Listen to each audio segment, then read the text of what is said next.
Kaya pag binagamit nila yung Isaiah 66, sa bagong langit at sa bagong lupa, ha? Tayo may Sabat pa. Teka, kaibigan, bakit Sabat? Sabi dun sa Isaiah 66 ay new moon, from new moon to new moon, Sabat to Sabat. Yung sinasabi niyong new moon na seremonyal, ba't meron pa rin sa heaven? Kaya ba't lang niyo pinipili yung Sabat, yung new moon hindi niyo binabasa? So may diferensya mga kaibigan. Hindi kami naninira kaibigan.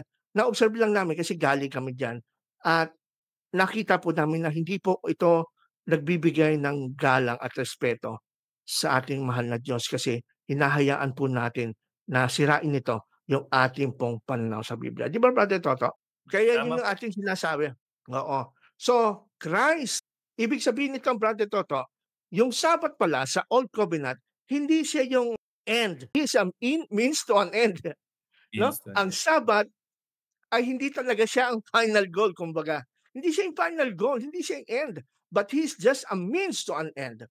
Ang means is the Sabbath shadow. Ang end talaga, ang goal talaga, si Jesus Christ. Kaya nga di ba sabi sa Romans 10, nang ganon, the end of the law is Christ. Right. Sabi nga sa telos sa Grego, the goal of the law is Christ. Sabi sa Galatians chapter 4, 23, 24, ang kautusan ay naging tagapagturo sa atin hanggang, yung salitang hanggang sa kanila eternal Pero sa Bible, hanggang, may hangganan, may katapusan.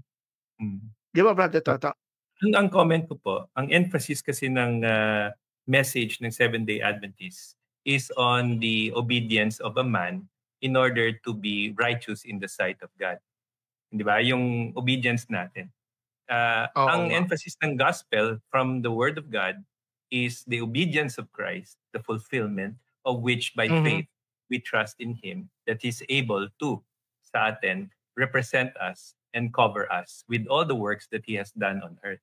So, yun Yes. yung salvation Tama. by works talaga pagka Tama. in-insist ng isang mananampalataya na his obedience matters when it comes to his salvation.